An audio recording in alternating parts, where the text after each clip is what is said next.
we have students who are interested in painting it, a mentor in Alexis in making it, and who's already working with the Department of Transportation to like make sure all of that stuff is taken care of, because it sounds like there are lots of rules that come out of the DOT, and we have the materials. So we've come to you as this very exciting committee to answer any questions and sort of seek your approval to make that happen. Yeah. And Dej, I wonder how the rest of the design meeting went, and then Isis, if you're up for it, speaking to what it would mean for you as a student or for your peers or your community to have that crosswalk be painted. But we'll go to you first, Dash. Sure. Yeah, my name's Nadesha Santoff. I don't think I know all of you. And I work for New Hope, but I'm embedded at the school. And I've gotten to run the civil rights team for the past couple of years. So we've teamed up with the school and just in helping Pride to be as fabulous as it has already become this year. It is really beautiful in the school. I would second what Hannah said about checking it out. And I don't know exactly where the idea was born, but I think probably just in seeing all these really beautiful crosswalks going in Belfast and really all over the country, as a symbol of just letting everybody in the community know that we're an accepting and affirming school, and one that doesn't stand for hate in any form. I think it's a really beautiful symbol, and the students have gotten really excited about it. I've talked to a number of students that were just saying that when they first got to, like seniors that were saying that when they first got to the high school, they didn't feel like there were any really symbols that they could identify as like queer students or part of the LGBTQ community that felt that were specifically there for them. So it's exciting to think about something that's permanent and could be like repainted through the years and maybe updated. But yeah, so we had this design workshop with Alexis, which I think there were like 7 or 8 students at, which was great. It was after school. Attendance or engagement this year is hard, so that was a lot of kids. On a Friday. Before a long weekend. Really just lets you know how excited students are. And we designed this crosswalk for Rockland downtown. But we came up with probably 5 really great designs. And so they're doing another design workshop this week on Friday to finalize what they're going to do for downtown. But we now have these really great options and this amazing mural artist who's willing to support us in this endeavor. So we could do the same thing as downtown and sort of like, symbolize that we are united with the community in that way. Or we could have our very own design. We've got great options. So I'll shut up. And Isis, did you have anything that you wanted to add? And no pressure if you just were here to show your support. I do think it would help a lot of students feel more welcome to the school and allow them to feel like it's okay to express themselves. I think there's so many students who aren't accepted at home or are afraid of coming out. And I think if the school really showed exterior-wise that they were welcoming and are supportive, that more students would feel more comfortable in their skin and with who they are as a person. And there are, in another Zoom meeting, one of my friends did say that if she was a new student, that if seeing the flag and the crosswalk, she would feel better about being a new student because she would feel more supported. Thank you, my dear. Well, thank you, Isis, for being here and speaking to us. And we want you to know that we do all for you. We do all these meetings, all these people, these board members, superintendent, everybody does this for you. And we are so glad to do something that makes your school, our community more welcoming. So thank you so much for speaking to us, for your advocacy, and we're 100% behind you, 100%. So Your concerns do you have an about- area, is there one particular crosswalk where this is going to happen at the high school, or several, or what's the plan there? I think there is only one at the moment. There's only one crosswalk. By That's the main entrance, right? correct. Right. Wait, so is this on school property or city property? I'm not sure which crosswalk we're talking about. on school property, like by the main entrance of the building. But there You mean are the- there you mean the are auditorium doors by the gym or by the new main entrance? I think so. I think we would definitely have to like go out there with Alexis, and she has more information as well, in terms like about the rules and laws with crosswalks that I haven't researched quite yet. But the one that I think we were envisioning was the one that is right outside. Basically, like you got the main entrance, you cross, you use the sidewalk, and then it's the first crosswalk that you would come to get out of Broadway. the main parking lot. It crosses Broadway, right? No, on school property. On right So, past the it- bus loop. Is it by, yeah, so is it by where the pickup and drop off is parking? Okay. The I don't old, think, yeah, I don't think we need to limit it to one, but it's just, I'm just trying to figure out where you guys Well, have. and Mr. McDonald brought up in a past meeting sort of, and does reference it as well, like that Belfast downtown has turned all of their crosswalks into murals. And so, we can do one thing at a time, but I think it would be beautiful to continue this Yeah. with others not every crosswalk has to look like Pride, but it could, Belfast is like, feels like there was a bunch of like under the sea themed crosswalk, like whatever, like, why not have more art spill out of the school? But for what we were hoping, it is the one by the pickup drop off on the property. Nice. Okay. Can you Yeah, I mean, clarify? if it expands, we can have them change, maybe set a time limit for 2 years or 3 years or whatever. If we expand this to other crosswalks, just change the art theme. So I can think you there's clarify? crosswalk Is this like a mural? Yeah, yes. So I think the designs that came up, the DOT does not require that there's white lines, Okay. but you have to have 2 white lines on the out, like framing it. So the way that the mural workshop was run is like understanding that there was 2 white lines on either side, sort of framing that, but the center part could be anything. And some might argue that a more colorful crosswalk would be more visible and therefore safer to folks crossing the street.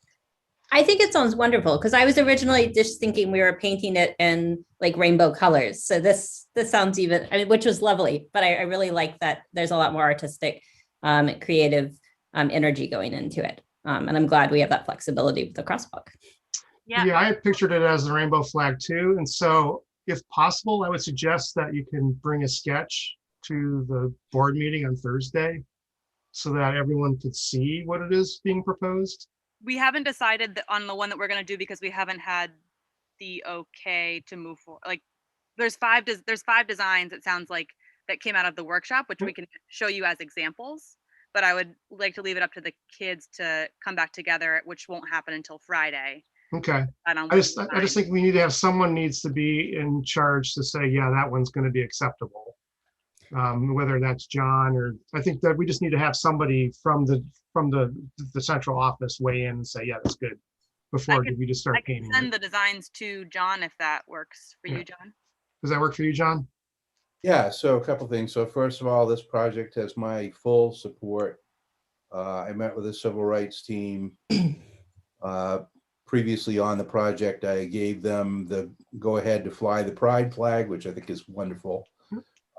And then suggested that the proper process would be to come to this committee with a proposal and then get the approval of the board. So I would be more than happy to meet with them again, and consult on what they finally choose. And maybe they could just show the board some examples and state that after the students decide what it is, I'll consult with them. But I am absolutely certain, and I have 100% confidence in what the students decide along with Alexa will be absolutely great.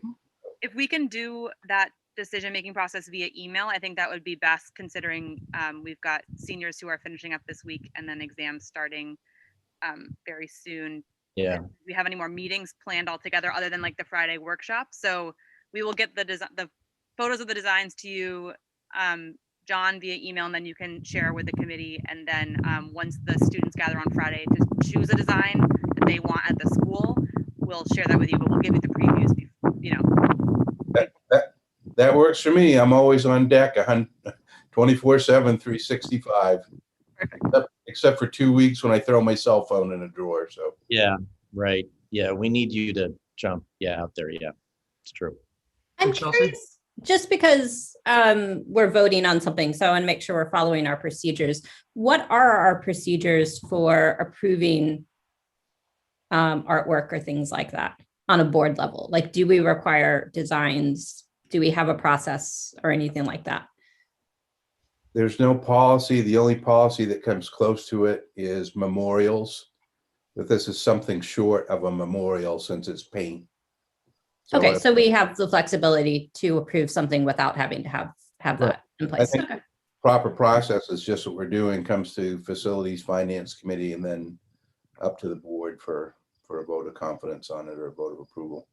Yeah, I don't think we're not voting on like approval like we do with our budget. We don't have that responsibility. We are, as John said, voting on the confidence and just support of what our students want to do with the staff. So Good information. Yeah, which is why I wanted John to have the opportunity to do the final weigh-in on it. Mhm. If Chelsea and Lauren are okay with that. Yeah, I just wanted to make sure we didn't have an existing policy that Yep. we needed to pay attention to. That was a good question. Anything else? Just really quickly, the point of information, we learned that that crosswalks typically last about a year to 2 years before they oftentimes need to be updated in highly trafficked areas. I think this one could possibly last a little bit longer than that. But just, when we're thinking about this as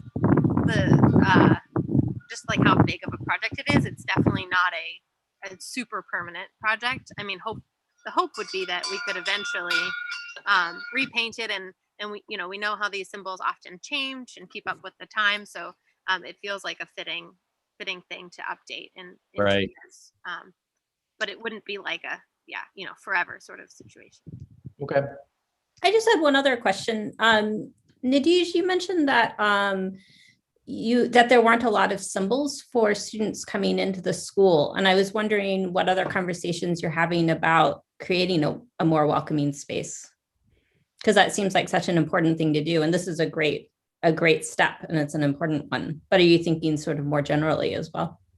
Yeah, well, I think Hannah does a really amazing job with that, wherever she can, putting symbols up in the hallway, her bulletin boards that she creates every month for different awareness months.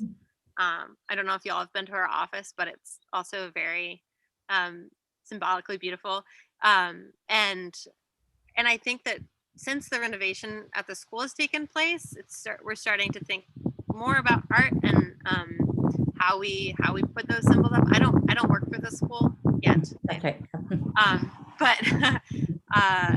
But it seems like people are really starting to think about that. We actually, the civil rights team created it's kind of like a mural this year.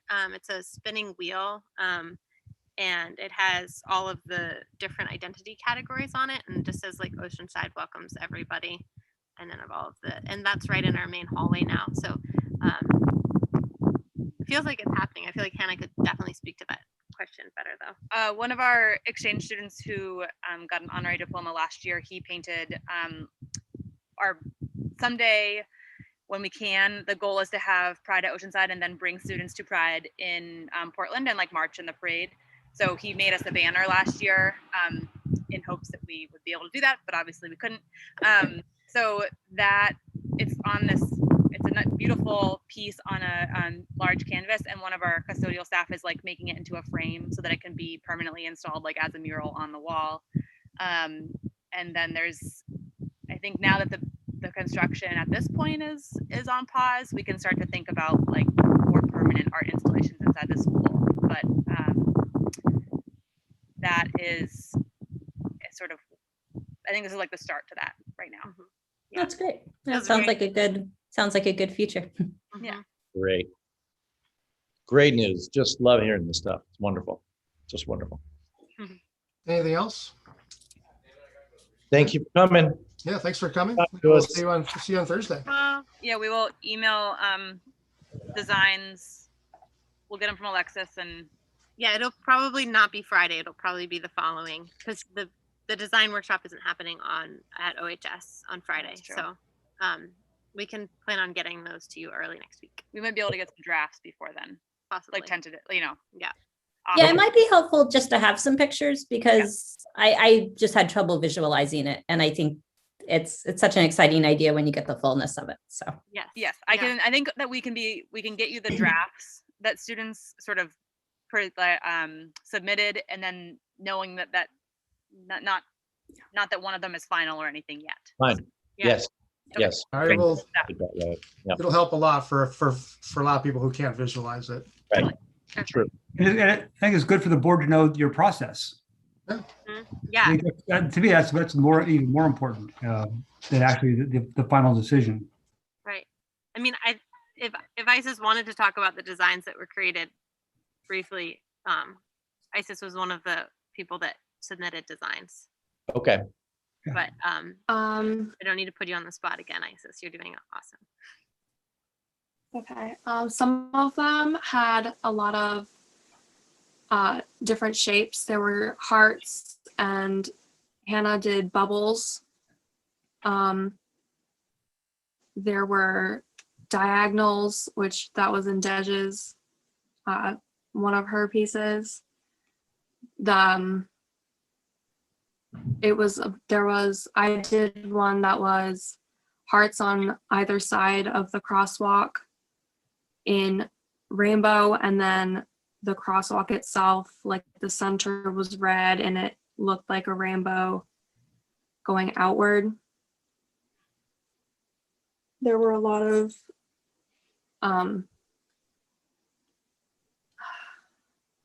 geometric shapes in a lot of people's, and there were very colorful ones. Another person did like if each crosswalk was a different square of the crosswalk were different flags. So like the gay flag, the trans flag, lesbian, bisexual, pansexual, all the different, or not all of them because there's so many, but a lot of them were included in that person's idea. And we'll send images when we get them from Alexis, so you can see all that in real life too. Thank you, Isis. Yeah, thanks, Isis. Yep. Well done, Isis. All right, any more questions, Yeah. or we'll sign off? No, Unless you we're want to good. stay with us and see how much more exciting it gets. I'll leave you all to it. That's all right. Yeah, we'll trust you on that. Thanks very Yeah. much. Thank you. Thank you. Thank you. See you later, Isis. Bye. Bye. bye-bye. All right. Well, thanks for that. Hmm. Any audit info available, Pete? We don't. They are still preparing the rough draft. Otherwise, I'd share it with you. So we're not going to have it on Thursday to go over. But what I hope to do is when I do get the draft, I'll send it to you digitally, and maybe we can meet ahead of the board meeting on the 17th. If you have any questions about it, but we'll get our HR Smith here either for a special finance meeting or for the board meeting to go over it. And we'll have that presentation before the board votes on it. If you have it at the board meeting, it'll be at you'll vote on accepting it that night. If we have a special finance meeting, we'll have it at the finance meeting, and then the board will take your recommendation to vote on it. Can we make sure that we have at least a week to review the audit? Because audits are complicated and I haven't looked at a lot of them. So I definitely need some time to look at it to see what questions I would have. I can try. Okay. I'm at their mercy right now, and then we're at the mercy of the DOE's deadline, which is. What is that deadline? Generally, it's December 31st, but we've got an extension till June 30th is the final deadline. They hold subsidy back, so I'm gonna have to. So we have no choice but to vote on it at that meeting. Well, you'll be accepting it's like a process vote. I mean, I will have gone through it with a fine tooth comb, done my responses. I'll share it with you as soon as I get the draft. I'll share it with you. But it's really just kind of going with the controls. The management letter is where you'll be focusing on, any kind of deficiencies that they see, any recommendations they see. It was a pretty comprehensive audit because we had 2 federal audits on top of the general fund audit. So we had 2, they call single audits, both on our Title I was audited and our 21st Century Grant. So checking all of basically all of our controls for that. And those are done every 5 years. Is that right? The audit? The federal audits. We get a single audit every single year. We had 2 single audits this year. If you get over it's either $750 or $1 million in federal funds, you have to get a single audit every year. Clearly we do. We generally do. This year with CRF and ESSER, we're going to be, way above that. But I will do my best to get it to you when I get it in draft form. But I'm not happy that we don't have it right now, honestly. Is this the same company we used last time? Because it It seems is, like and last year you had similar issues. Yeah, it's been they had their peer review also this year, so they've been stuck in their own personal audit of which they have to do every 5 years. It's no excuse for us, but it's just frustrating. We're already starting the fiscal 21 audit. So just as I understand, the board has to accept the audit by the 30th of June. The board doesn't have to accept, the board does not have to accept the audit. We just, the board reviews it, but does not need to accept it. And that has to happen by the end of the month. We need to, yes, it has to happen by June 30th. That's a year. And that's the full board or finance? Finance, it can be done in finance. Okay. But there does not need to be action. We've traditionally done so to accept it, not to approve it, but to accept it. Which we typically vote on, right? As a board, but we don't have to though. You don't have to. Okay. So we're going to need to schedule at least a finance committee meeting before the end of the month to review. When I get the draft, Yep. we can schedule it immediately and review it. No, I'm just trying to get the lay of the land. Okay. Any other questions about that? All right. Item C. C is the TRAN, right? Yes. So it's time to roll our TRAN, which is tax revenue anticipation note. We do so for cash flow as our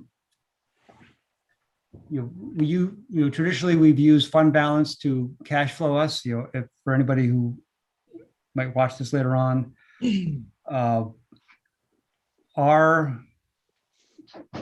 way a school district works is that we get our assessments and subsidy in 12 equal installments, yet our expenses don't come that way.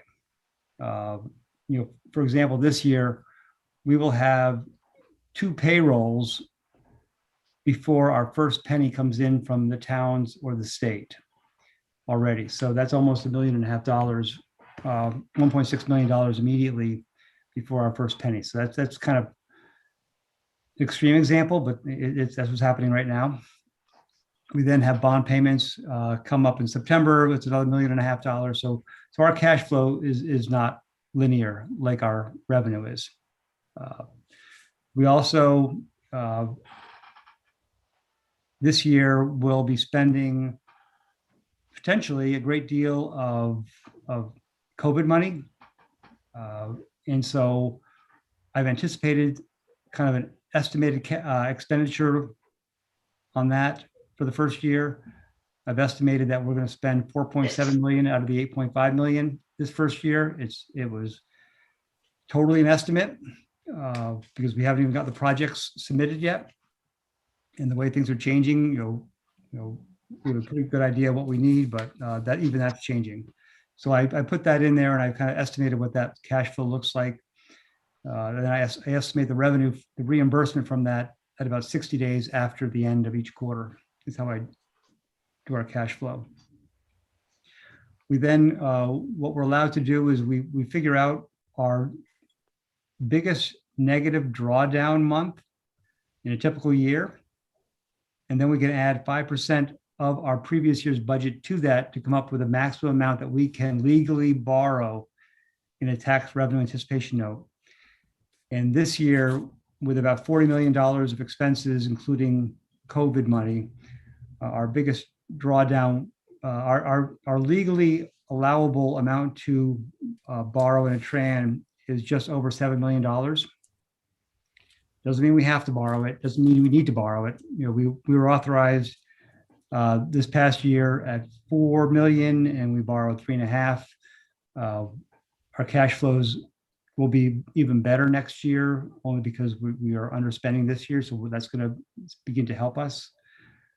We could also potentially get an additional $1.1 million in subsidy, which would also help cash flow by $100,000 a month next year. So there's a lot of things going on. But what I did was I just kind of put together a spreadsheet, which is what I have to legally to come up with that number. And then I'm going to propose that the board authorize a tax revenue anticipation note of up to $7 million on Thursday night. So I'm going to send out requests for bids tomorrow. Doesn't lock us into anything, but it will get us an idea of what interest rates are. Those will be due in about a week. And then on the 17th, the board will vote to potentially accept one of the bidders. So we've paid off the note from last year? We will pay it off by the end of the month. Okay. So right now is when I start collecting that. So right now, for example, I've got a little over $3 million cash on hand right now.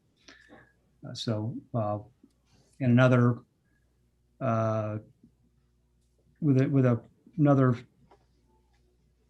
2.6 million dollars of local money coming in and state revenue, and about another 1.5 million of reimbursements for COVID expenditures, as well as our federal grants.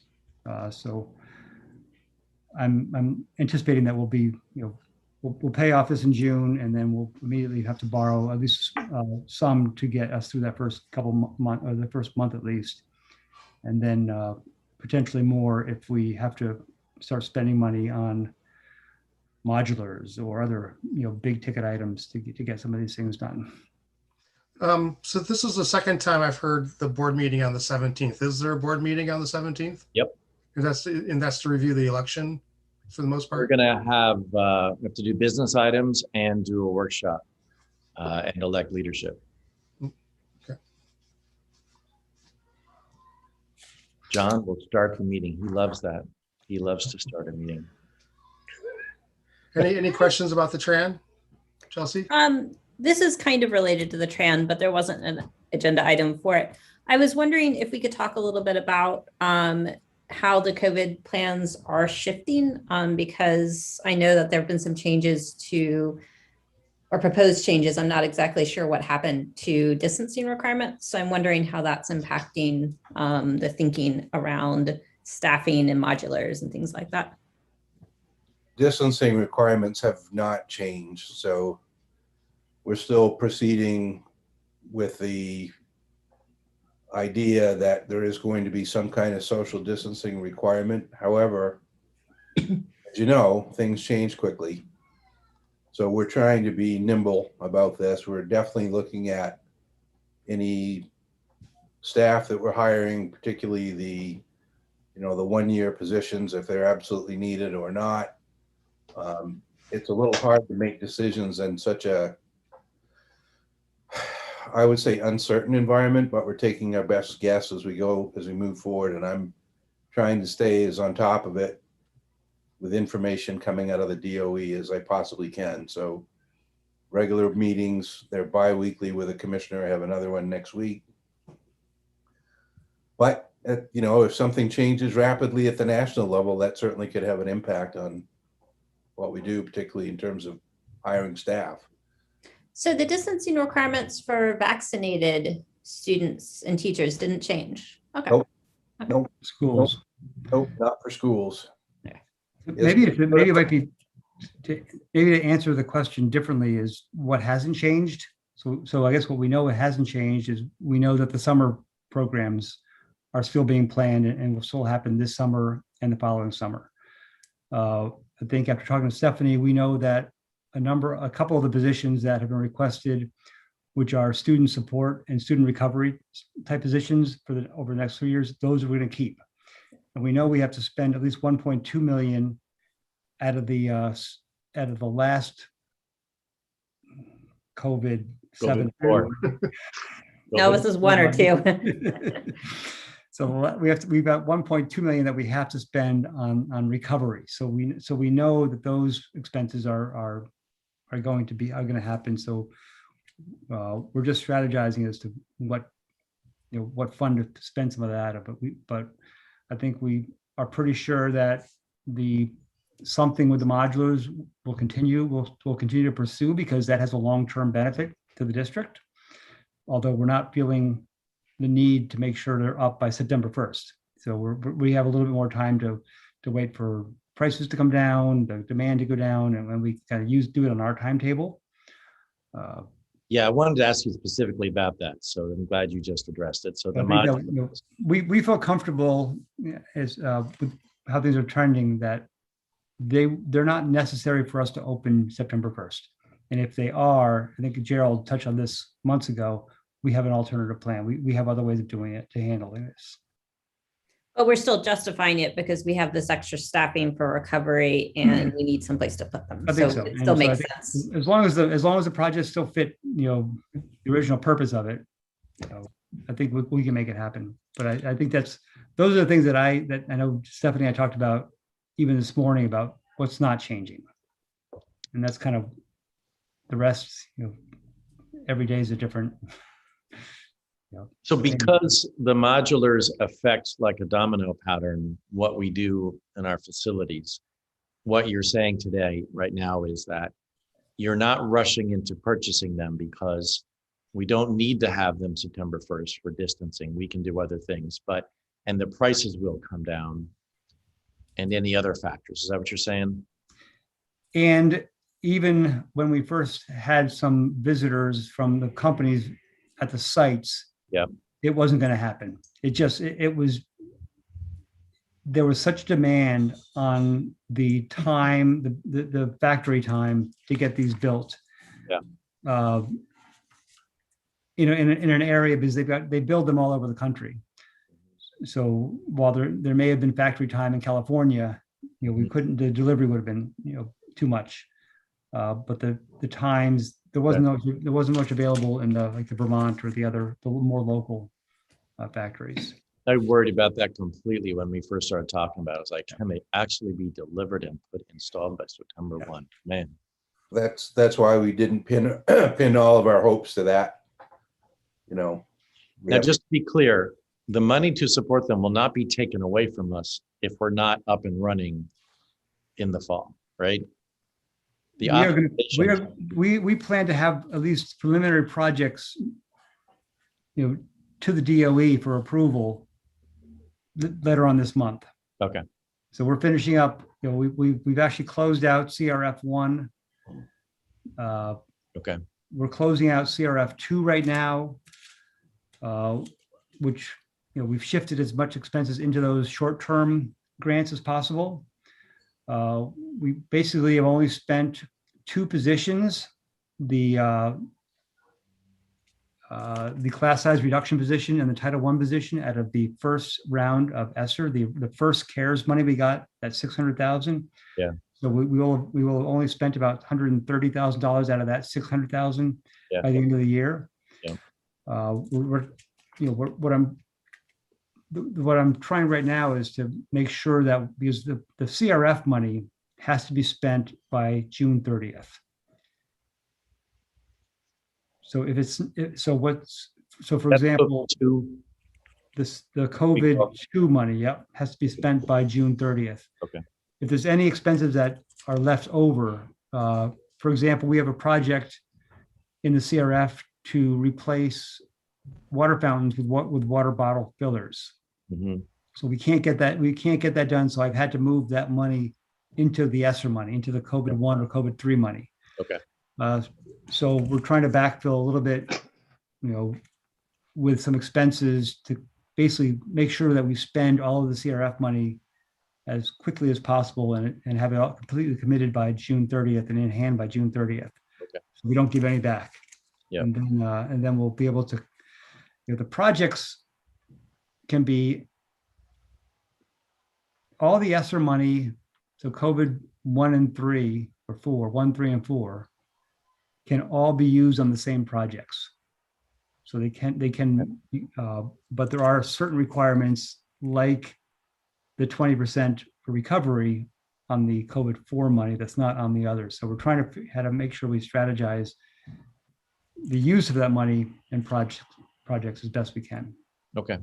But So we'll get another update on where all this is going at the end of the month. Okay. Do you have enough? I'll send we can send the draft, kind of project list, the way it goes Do into. you have enough staff? Do I? Yeah.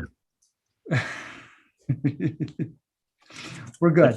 God. We're good. I've got effective staff. Yeah. Okay. I trust John on that, because it does concern me about how much energy a person has in their body to do what you got to do. So anyway, I trust you and John to know that, but I am concerned. I saw Pete's car there over the weekend. Yeah, exactly. Not on Sunday, and it was raining. So here it is. So it was. So my wife's working at the respiratory clinic both Saturday and Monday. My 16-year-old is online with a West Point summer seminar camp. Over Memorial Day. Yeah. Or West Point. Yeah. My daughter's 12. So why do I want to be at home for that? So I only. It's strategic. It's really strategic. And my son who came back from he's here between Fort Bragg and going back to Germany. Wasn't around those times, so I was able to get away and do that. And I'd rather work at the office than here at home, honestly. So I have a question about any of the long-term bigger projects like the modulars. So I assume you have to order them, you have to place a deposit on them. But if everything changes as far as the COVID requirements go, and they're not necessarily, they're not necessary for us to move our school into them, is that going to come back to us? Are we going to lose our deposit? Or are we going to have to finance them some other way? No, I think that John and Stephanie and I all agree that the modulars are not just necessary for distancing, but for recovery. Okay. That we can use them to help students recover, and for tutoring, for other things that will fit the bill, whether distancing changes or not. And then the long-term goal was to move adult ed into the one at the high school, and then make a tech hub out of one at the middle school. They're probably adult ed and alt ed. Wasn't there a third one? Adult ed and the NOVA program Oh, okay, that's it. would move to the high school campus, and the IT department would move to Thomaston. Okay. We, the business office and the superintendent's office, would move to South School. Yeah. Which Okay. plenty of room there after the NOVA program goes. And anything else on the trend? No, I think it's good. It sounds like a lot of money. It is a lot of money. I don't want to minimize that. I don't want to have to come back and do it again, which is why I'd rather. Yeah, it's sort of like overdraft protection. Yeah, and I want to make sure that in the process that if we need money temporarily, like for a deposit before it's reimbursed, that we can then we're not stuck with, it's not just one-way money that we're paying interest on. That is actually, we can put it back in, cut the interest down.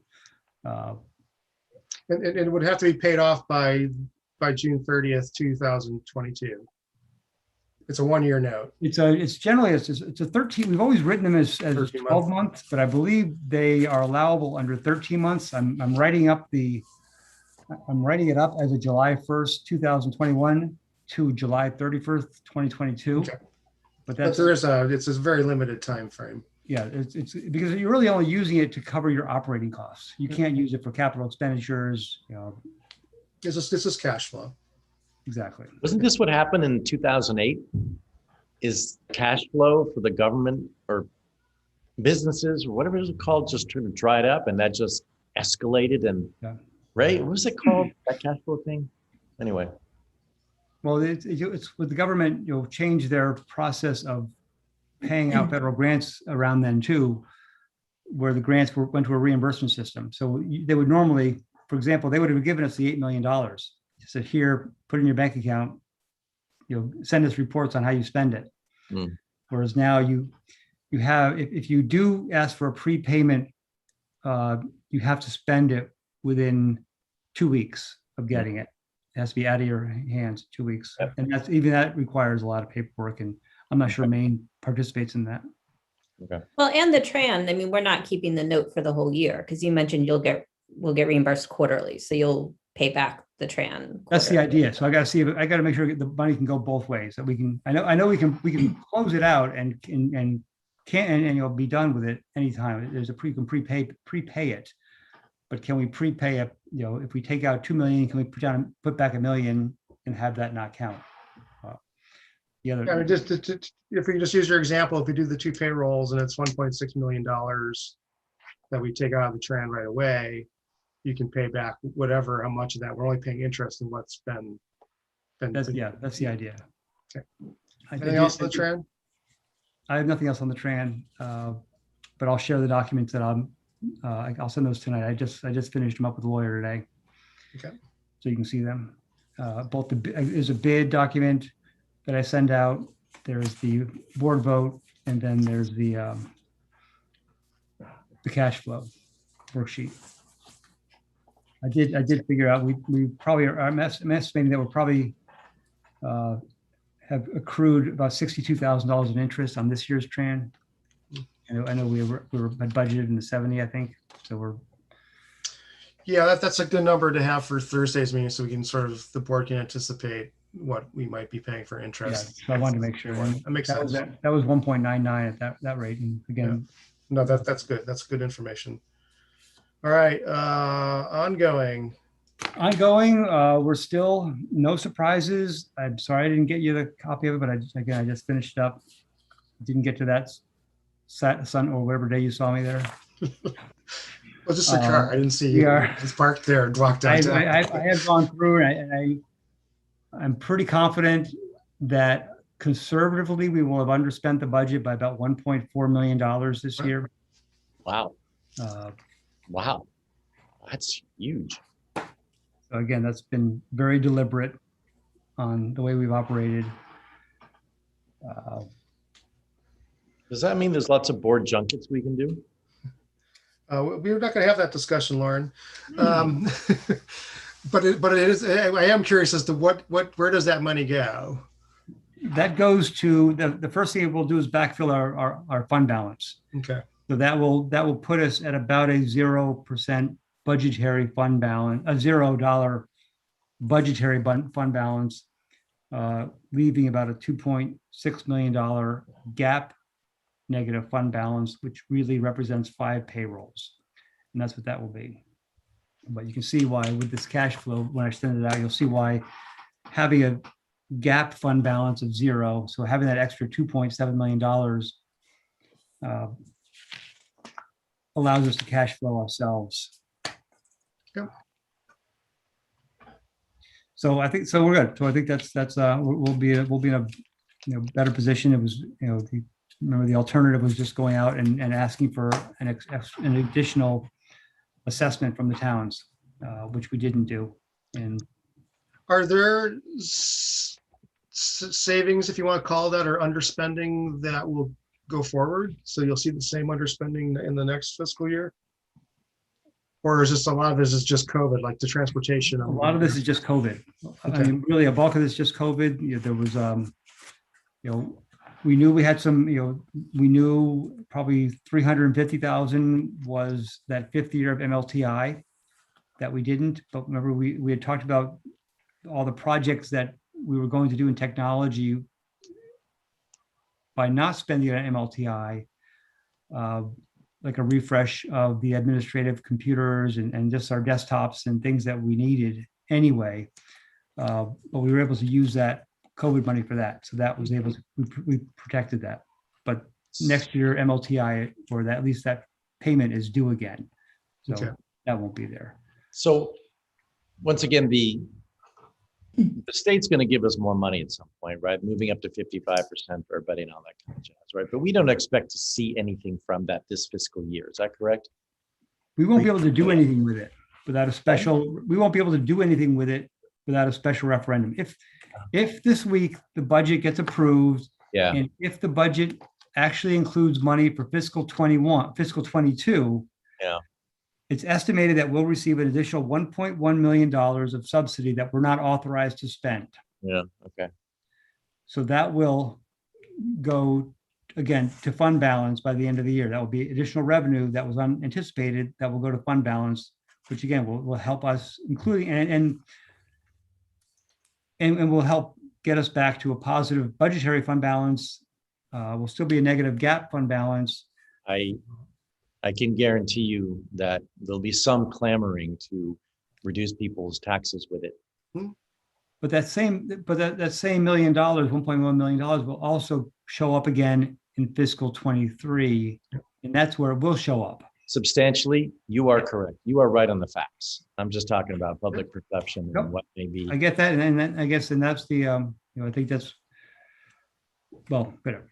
I think that will be a decision of the board, how to use our fund balance, if we can use it to offset tax impact, that will be a board decision next budget season. But also the other, hopefully revenue wise, assuming nothing else changes, will be the sale of our old technology fleet. Yeah. So those are things that, again, they're all good things. They're all kind of, it's the opposite of the fiscal 18-19. Yeah. Right. So, I'm feeling better about, our financial position. I feel better that our bank account is, feeling more stable. Yeah. Oh my God. Yeah. Absolutely. That's worth a whole person right there for me. Yeah. This really Yep. keeps you and John from fighting. Keeps the marriage intact. Exactly. Yeah. Yeah, been there. Yep. John can still keep signing the checks, and I'll keep my. Okay. Chelsea, you have any questions? Yeah. Oh, actually, I do have a really, really random question. And I'll just say it and then I'll tell you why it's quite so random. Hang up. Our photocopy lease, random. Our photocopy lease, are we charged based on how much we use, or is it a fixed rate? There's two pieces of that. So we have a usage contract, which we spend $45,000 a year on based on estimated usage on black and white versus color prints. We've got two prices for that. We're right around that $45,000 in costs, which Lauren might remember. It used to be over $100,000 that we would spend. And then there's the lease piece of that. And that's a 7-year lease that we have for that. That comes up on, it's a different line on the, in the budget. But I think we're in year 3 or 4 of that. We went with a 7-year lease because we were able to get Kyocera to give us a full 7-year replacement warranty on all of our equipment, and which is unheard of, because by year 6 or so, they'll be replacing more devices, and I'm sure they'll be here pretty soon asking us to renegotiate something different and selling us new stuff. Do we, I forget if we're giving students pencils. Are we? Yes, we are. It's not the pencil I have, it's I know. the crown. Right. Yeah. So the idea is like if all students have a pencil in their iPad, it really should help continue our movement towards less paper printed and copied. If Right. students are more and more and more on their iPad, and this time with pencils, it should help with this. You're assuming the students are the problem. I'm not using there. Honestly, there are times when I have paper, my iPad, and my computer in front of me. I'm- Don't I'm- I always underestimate. print out the agenda. Yeah, Yeah, we're not just quite saying, there. I don't print out Society. anything. I can screen share. Screen share, right, that's funny. So I'm just hoping that both staff and students get more and more and more comfortable with using their tech instead of paper. I mean, just paper is needed and necessary for sometimes, but man, anyway, just I in this agree. time. Lawrence, just a couple quick things. So our main control on that is that paper cut software that we had installed a while back, which defaults to black and white printing instead of default to color printing, and actually gives a little prompt when you go to print. Yeah. You really need to print this document in color. Can you print it in black and white? That's a savings.